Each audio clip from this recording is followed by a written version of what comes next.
del Ministerio de Cultura y los municipios implicados. Esa es la actividad.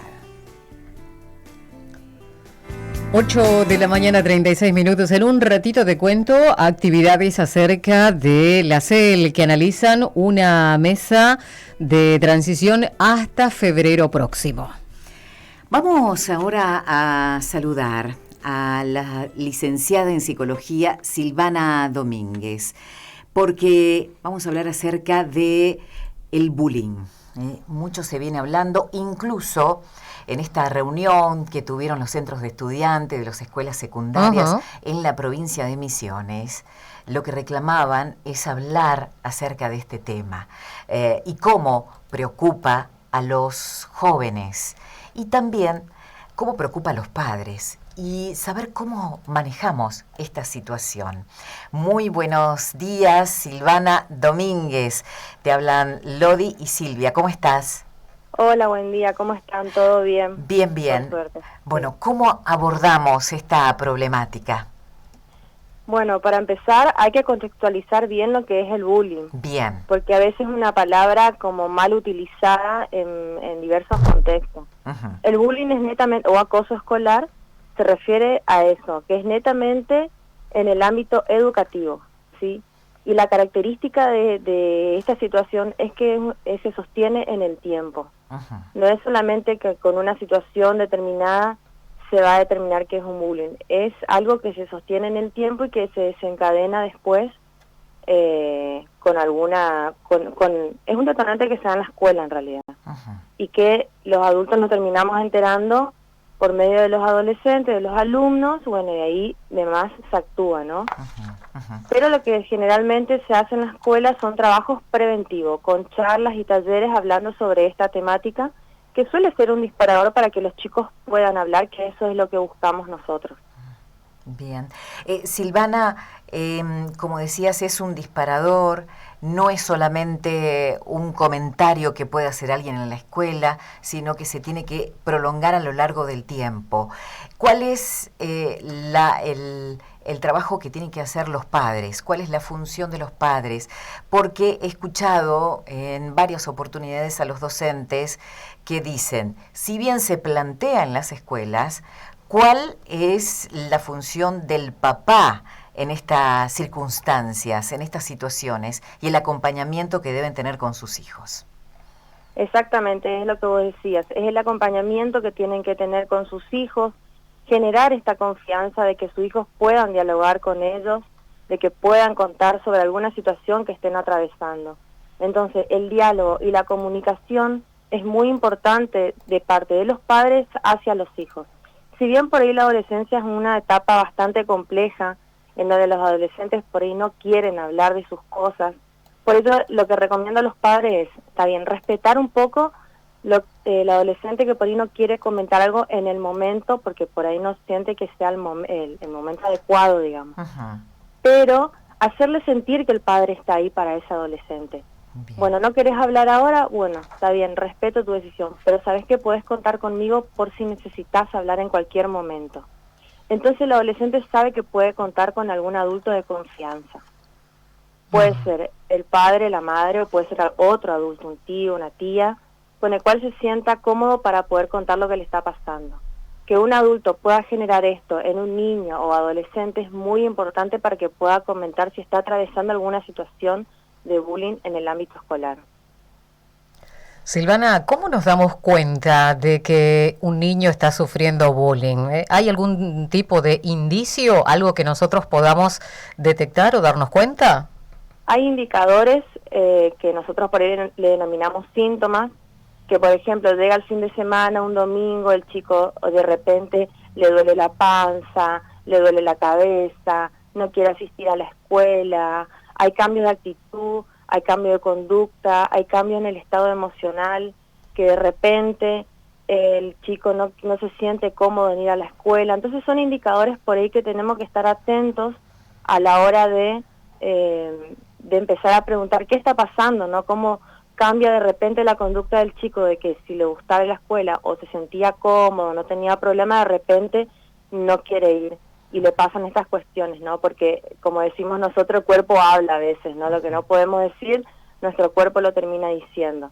Entonces son indicadores por ahí que hay que tener en cuenta y estar atentos a la hora de tratar con el niño, niña o adolescente en sí. ¿Cuáles son, para que la gente pueda comprender, me decías en general, son situaciones específicas, pero concretamente, cómo se da el bullying en las escuelas o en lo que has observado? En la escuela generalmente el bullying tiene una característica que hay 3 actores. Está el agresor, la víctima y están los espectadores, que es el público que nosotros le decimos que son los que observan esta situación y participan de ello alentando y demás. Esto se da porque la víctima en este caso suele contar a alguien de confianza dentro de la escuela, porque a lo mejor tiene miedo de contar a un adulto, y este amigo o amiga preocupado va y cuenta a alguien, a un preceptor, a un docente de confianza, y termina siendo notificado en gabinete para que nosotros actuemos en una situación determinada. Entonces siempre hay actores alrededor de la persona que está sufriendo esa situación, que se preocupa por suerte y comenta en la escuela para que se actúe en esa situación determinada. ¿Y la escuela cómo actúa, digamos, en estos casos? La escuela actúa, tratamos de no enfrentar al agresor con la víctima, porque no sabemos qué puede suceder después. Entonces lo que por ahí nosotros hacemos son entrevistas individuales, porque lo que yo por lo menos mantengo es que si el chico, el adolescente, actúa de una determinada manera, por algo es. Convengamos que la violencia es una conducta aprendida. Entonces, el agresor, si ya es su forma de relacionarse de esta manera con el otro, tiene un porqué. Entonces a mí me gusta saber por qué hace eso o para qué hace eso y de qué le sirve. Entonces, cuando uno habla con ese chico y por ahí tiene una razón detrás de esa conducta, es por ahí hacerle razonar y hacerle entender del por qué y eso cómo afecta en el otro. No ir al choque, no confrontar con nadie, porque convengamos que ya está teniendo una conducta violenta dentro de la escuela. Sí. Entonces hay que apaciguar eso y tratar de escuchar a este adolescente o al niño de por qué hace eso. Silvana, las características de quien recibe el bullying es particular, tienen que ver con chicos más bien tranquilos, con una situación en particular en la casa, o cualquiera puede ser víctima, porque hay cierto prejuicio, ¿no? Que quien recibe este tipo de agresiones es más bien un chico más tranquilo. Suele ser una característica bastante notoria que la víctima tenga una actitud sumisa ante esto, de que no reaccione, ¿sí? Pero lo peligroso, entre comillas, de esto es que ese chico en cualquier momento puede reaccionar y de una mala manera. Entonces, cuando reacciona, lo puede hacer, no controlar esas emociones que está acumulando y puede traer otro conflicto aún más grande que genera una violencia física, porque hay diferentes tipos de violencias que se dan dentro de una situación de bullying. Claro. Silvana, ¿qué porcentaje de alumnos o de niños que sufre acoso escolar o bullying, digamos, no?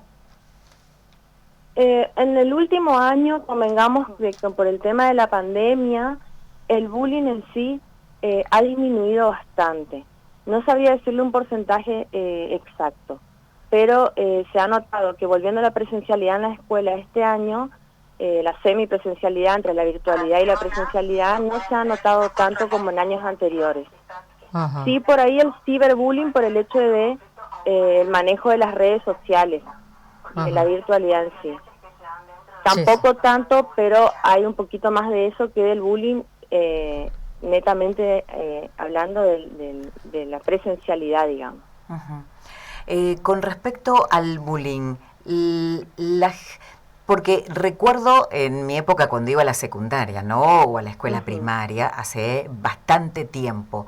Y nosotros comentamos, ¿no? El bullying siempre existió. Claro. Por ahí, ahora tiene palabra, ahora los chicos se animan más a contar.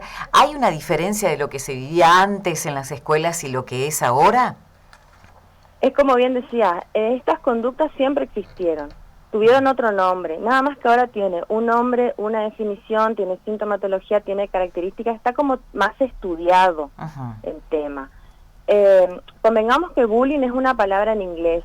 Bull viene de la palabra toro, que significa toro en inglés, y la característica de este animal es que ataca todo lo que es diferente. Y bullying es el verbo. Entonces se le da esta característica y este nombre a este tipo de conductas, junto con un concepto que hay un desequilibrio de poder. Entonces se hace un estudio para poder tratar este tipo de situaciones dentro del ámbito escolar. Sí, siempre existió este tipo de conducta, nada más que por ahí, con el paso del tiempo, se fue agravando un poco más, porque la persona que sufre una situación de bullying puede tener, al no contar lo que está pasando, puede tener una decisión determinante en su vida. Entonces, es momento de hablar sobre esto, de prevenir en las escuelas desde los primeros años, del respeto, de la comunicación, del diálogo, del buen trato, con el compañero, con el que está al lado, con el otro curso, con los compañeros de la misma institución. Y se reforzó, digamos, en este último tiempo todo lo que es este trabajo, prevención de situaciones de acoso, con los chicos, talleres, digo, porque se viene trabajando desde hace mucho tiempo con todos estos, con estas prevenciones de situaciones, pero se reforzó debido a que aumentó o que aumentaron los casos de bullying. Se está reforzando, sí, si bien como dijiste, se viene trabajando muchísimo. Y en las escuelas, por lo menos en las que yo trabajo con mis compañeras de equipo, lo que hacemos es reforzar dando charlas desde los primeros años, charlas preventivas y talleres para concientizar sobre la temática. Así es. Bien, para terminar, ¿qué recomendación les das a los padres a partir de que conocen la situación, que se enteran? Porque uno... como padre, imagino, se va a la carga en la escuela, se agarra Totalmente. con el chico. Entonces, más allá de que es tu hijo al que le están haciendo daño, ¿qué recomendás a partir de conocer la situación? Yo por ahí recomendaría a los padres que una vez que conozcan la situación, que se acerquen a la institución, que hablen con los directivos y que hablen con el equipo técnico de gabinete, si es que la hay, para que se actúe desde la escuela. Y ahí sería una recomendación para que hagan, que vean con un profesional externo y se trabaja en red desde la escuela con ese profesional, si el caso lo requiere, ¿no? Y en la escuela se seguiría haciendo la contención y la asistencia a ese alumno que estuvo sufriendo una situación de bullying. Pero que los padres sí se acerquen a la escuela y que notifiquen esto en la escuela, porque hay situaciones que por ahí ni nos enteramos, o porque el chico habla en su casa y no habla en la escuela, a lo mejor por miedo, que también eso hay que tener en cuenta. Entonces, ese trabajo en red, que por ahí de familia, escuela, alumno, es lo que por ahí nosotros hacemos hincapié a la hora de abordar una situación así. Por supuesto. Muchísimas gracias, Silvana. No, de nada, por favor, gracias por la nota. Hasta luego. Hasta luego. Bueno, Silvana, aportó su tiempo en este feriado para hablar acerca del bullying. Ella es licenciada